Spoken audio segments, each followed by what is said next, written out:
अगर आप रीट की तैयारी कर रहे हैं तो ये वीडियो आपके लिए है, क्योंकि यहाँ पे शुरू होने जा रही है साइंस की क्लास। पहला ही दिन है, चैप्टर फर्स्ट, सिलेबस के हिसाब से चलेंगे।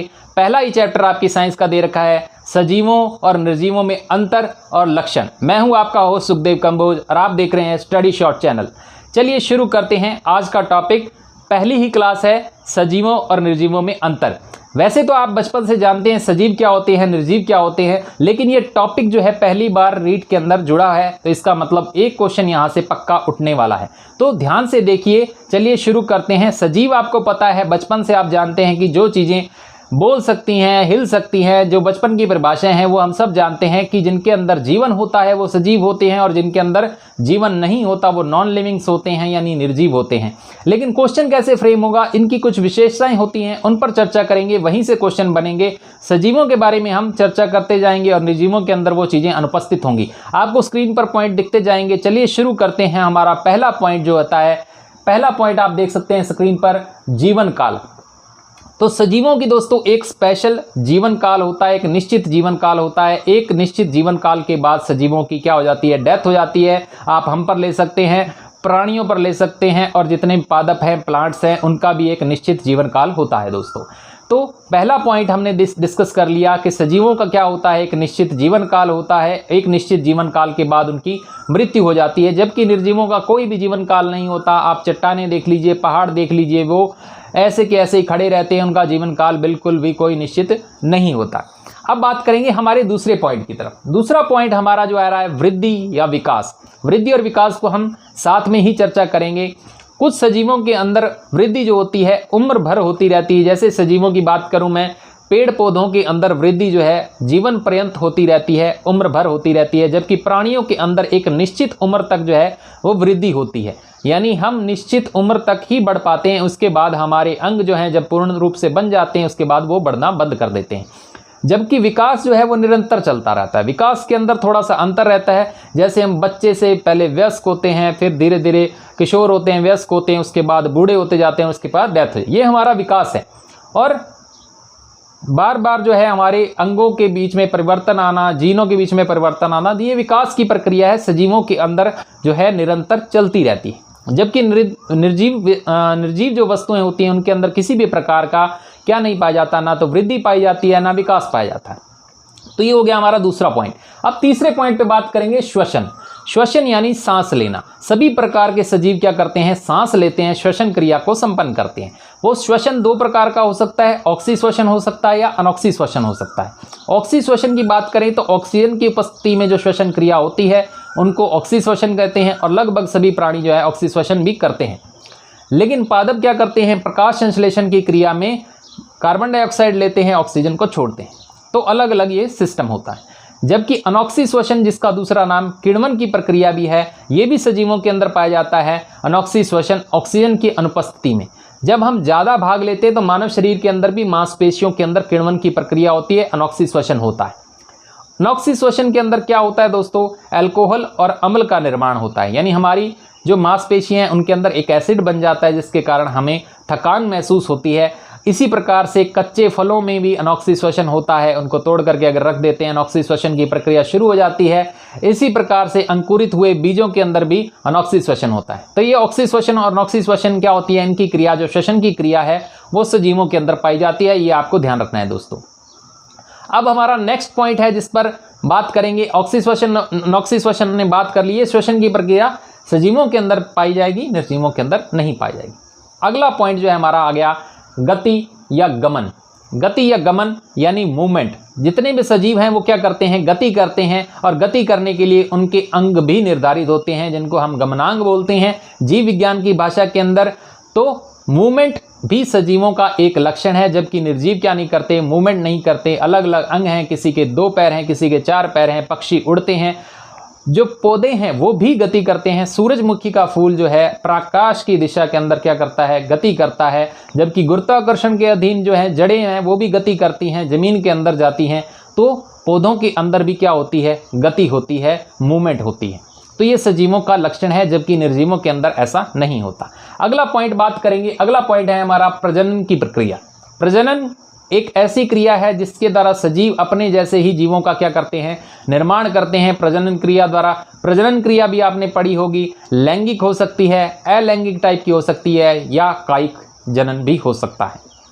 तो 3 प्रकार के जनन की प्रक्रिया सजीव संपन्न करते हैं, लैंगिक, अलैंगिक और कायिक जनन। तो प्रजनन क्रिया अपनी उत्तरजीविता को बनाए रखने के लिए, अपनी होंद को बनाए रखने के लिए, अपने वंश को बनाए रखने के लिए सजीव संपन्न करते हैं, जबकि निर्जीवों के अंदर कोई भी प्रजनन क्रिया नहीं होती। आप कोई भी निर्जीव वस्तु 1 से 2 बनती हुई नहीं देख सकते। अब बढ़ेंगे अगला जो पॉइंट है हमारा, अगले पॉइंट पर चर्चा करेंगे संवेदनशीलता या प्रतिक्रिया। आप स्क्रीन पर देख सकते हैं, आप स्क्रीन शॉट भी ले सकते हैं, पूरा का पूरा मटेरियल आपको स्क्रीन पर दिखता जाएगा, साथ साथ में मैं एक्सप्लेन करता जा रहा हूं। संवेदनशीलता या प्रतिक्रिया, तो संवेदनशीलता यानी सजीव जितने भी होते हैं अपने जो वातावरण है उसके प्रति संवेदनशील होते हैं। यानी अगर हम प्राणियों की बात करें तो हम धूप में, ठंड में उसी प्रकार के कपड़े पहनते हैं, यानी हम अपने जो वातावरण के प्रति क्या है, संवेदनशील हैं। इसी प्रकार से बर्ड्स हैं, चाहे जल जीव हैं, वो सभी संवेदनशील होते हैं। जो पादप हैं, प्लांट जगत भी है, वो क्या भी है, संवेदनशील होता है। जैसे छुई मुई का पेड़ एग्जाम्पल आप देख सकते हैं, छुई मुई का जो पौधा होता है उसकी पत्तियां जो हाथ लगाते मुरझा जाती हैं, यानी वो बाहरी वातावरण के प्रति क्या करती हैं, संवेदना प्रकट करती हैं, प्रतिक्रिया देती हैं। इसी प्रकार से पत्तों का झुक जाना ज़्यादा गर्मी के अंदर, वो भी एक संवेदनशीलता का उदाहरण है। तो प्लांट्स के अंदर भी संवेदनशीलता होती है, यानी संवेदनशीलता या प्रतिक्रिया का जो लक्षण है वो सजीवों के अंदर होता है, जबकि निर्जीवों के अंदर ऐसी बात नहीं होती। अब बात करेंगे अगले पॉइंट पर जिसपे हम अंतर स्पष्ट कर सकते हैं सजीवों और निर्जीवों के अंदर, पोषण। अगला पॉइंट है पोषण। तो पोषण, जितने भी सजीव हैं वो पोषण प्राप्त करते हैं, यानी अपनी ऊर्जा को बनाए रखने के लिए, ऊर्जा प्राप्त करने के लिए पोषण लेते हैं। पादपों की बात करूं तो प्रकाश संश्लेषण की क्रिया द्वारा क्या होते हैं, अपना भोजन बनाते हैं, जबकि प्राणी जो है अलग अलग माध्यम से अपना भोजन बनाते हैं। अगर भोजन के आधार पर हमको वर्गीकरण करना हो तो पादप और प्लांट्स जो होते हैं वो स्वयपोषी होते हैं, यानी अपना भोजन स्वयं बनाते हैं, स्वयपोषी होते हैं। लेकिन इसके अंदर भी अपवाद होता है, पादप होते हुए भी अमरबेल और जो आपका कवक है वो अपना भोजन स्वयं नहीं बनाते, अदर प्लांट्स पर निर्भर रहते हैं। अब बात करेंगे हमारी यानी प्राणियों की। प्राणी जगत के अंदर अगर मैं बात करता हूं तो जितने भी प्राणी हैं उनकी बात करता हूं। प्राणी जगत क्या होता है, विषमपोषी होता है, यानी अपना भोजन स्वयं नहीं बनाता। जैसे हम प्लांट्स पर निर्भर रहते हैं या दूसरे छोटे जीवों पर निर्भर रहते हैं, उनको खाते हैं, तो हम क्या होते हैं, विषमपोषी होते हैं। लेकिन हम में भी एक अपवाद है, युगलीना। तो इस पर आपका क्वेश्चन बन चुका है। अब बात करेंगे हमारे नेक्स्ट पॉइंट की। तो निर्जीव किसी भी प्रकार का पोषण प्राप्त नहीं करते, ये आपको साथ साथ में उधर नेगेटिव आपको देखता जाना है। अब बात करेंगे 8th पॉइंट की, हमारा जो है उत्सर्जन क्रिया। जितने भी सजीव हैं वो किसी न किसी प्रकार का क्या करते हैं, उत्सर्जन करते हैं, यानी ऐसी चीज़ें शरीर से बाहर निकालते हैं जो शरीर के लिए उपयोगी नहीं है, या किसी चीज़ का बाई प्रोडक्ट होता है तो वो बाहर निकालते हैं। जैसे प्रकाश संश्लेषण की क्रिया में पादप क्या करते हैं, कार्बन डाइऑक्साइड को बाहर निकालते हैं, और भी वाष्पोत्सर्जन भी होता है उसके अंदर। तो ये उत्सर्जन प्रक्रिया है। हमारे शरीर में अगर मैं बात करूं तो हमारे फेफड़े हैं, लिवर है, हमारी किडनी है, तो इनके द्वारा क्या करता है, शरीर से अपशिष्ट पदार्थ जो है शरीर से बाहर निकलते जाते हैं। तो ये हमारे उत्सर्जी अंग हैं। तो उत्सर्जन की क्रिया सजीवों में स्पष्ट होती है, यानी उत्सर्जन करते हैं, जबकि निर्जीव किसी भी प्रकार का उत्सर्जन नहीं करते हैं। अब बात करेंगे हमारे अगले पॉइंट की। अगला पॉइंट है जो हमारा कोशिकीय संरचना। कोशिकीय संरचना और संगठन, यानी हमारा सजीव की सबसे छोटी सजीव इकाई जो होती है वो होती है कोशिका। लेकिन कहानी ये शुरू होती है परमाणु से। परमाणु से अणु बनता है, अणु से कोशिका बनती है, कोशिका से फिर जो है हमारे ऊतक बनते हैं, ऊतकों से फिर क्या होते हैं, अंग बनते हैं, अंग से फिर अंग तंत्र बन जाता है, अंग तंत्र से क्या बन जाता है, हमारा शरीर बन जाता है, और प्राणियों का शरीर बनता है, और शरीरों से क्या बनता है, हमारा जैव मंडल का निर्माण होता है। तो ये क्रम पे भी क्वेश्चन बहुत बार पूछे गए हैं, तो ये भी आपको ध्यान रखना है दोस्तों। तो सजीवों के अंदर एक स्पेसिफिक क्या होती है, कोशिकीय संरचना होती है, यानी इनके अंदर कोशिका पाई जाती है, जबकि निर्जीवों के अंदर किसी भी प्रकार की कोशिका नहीं पाई जाती। तो ये आपको ध्यान रखना है। अब बात करेंगे हमारा लास्ट पॉइंट, 10वां पॉइंट जो है उपापचयी क्रिया या अपचयन प्रक्रिया जो होती है सजीवों के अंदर होती है, यानी सजीव सजीवों के अंदर मेटाबॉलिक रिएक्शन जैसे पाचन है, श्वसन है, इस प्रकार की क्रियाएं सजीवों के अंदर होती हैं, जबकि निर्जीवों के अंदर ऐसा नहीं होता। तो ये पॉइंट्स थे जिस पर हमने डिस्कस किया दोस्तों कि किस प्रकार से सजीवों और निर्जीवों के अंदर अंतर होते हैं। अब इन पे क्वेश्चन किस प्रकार से बनते हैं, चलिए हम स्क्रीन पर लेकर के चलते हैं। आपको 20-25 क्वेश्चन यहाँ पे डिस्कस करेंगे, पूरा का पूरा टॉपिक आपका बिल्कुल क्लियर हो जाएगा, कुछ भी बचेगा नहीं इसके अंदर, एक क्वेश्चन आपका पक्का आने वाला है। चलिए शुरू करते हैं। पहला क्वेश्चन, सजीव और निर्जीव के बीच की कड़ी क्या कहलाती है? जीवाणु, विषाणु, अंडाणु या शुक्राणु? उत्तर रहेगा आपका विषाणु यानी वायरस। ये सजीव और निर्जीव के बीच की कड़ी इसलिए कहलाती है क्योंकि बाहरी वातावरण के अंदर ये निर्जीव अवस्था के अंदर रहते हैं और जैसे ही किसी शरीर में प्रवेश करते हैं, किसी प्राणी के शरीर में प्रवेश करते हैं, तो वैसे ये एक्टिवेट हो जाते हैं, यानी सजीवों की भांति व्यवहार करने लगते हैं। इसीलिए इनको सजीव और निर्जीव के बीच की श्रेणी का कहा जाता है। अभी जो कोरोना वायरस फैला है वो भी एक प्रकार का विषाणु है, वायरस है, और वो भी हमारे शरीर के अंदर एक्टिवेट इसी प्रकार से होता है। अगला क्वेश्चन पे बात करते हैं। अगला क्वेश्चन, 4 ऐसे तत्व जो सजीव तंत्र में लगभग 99% भाग का निर्माण करते हैं। तो 4 ऐसे तत्व आपको बताने हैं, ऑप्शन आपकी स्क्रीन पर। तो दोस्तों वो 4 तत्व जिनसे हमारा शरीर का अधिकतर भाग बना होता है वो होता है कार्बन, हाइड्रोजन, नाइट्रोजन और ऑक्सीजन। तो ऑप्शन नंबर आपका सी ठीक हो जाएगा। सभी सजीवों का 99% भाग इन्हीं 4 तत्वों से मिलकर के बना होता है। अब डिस्कस करेंगे अगला क्वेश्चन। अगला क्वेश्चन आपकी स्क्रीन पर, निम्न में से कौन सी सजीवों की विशेषताएं हैं?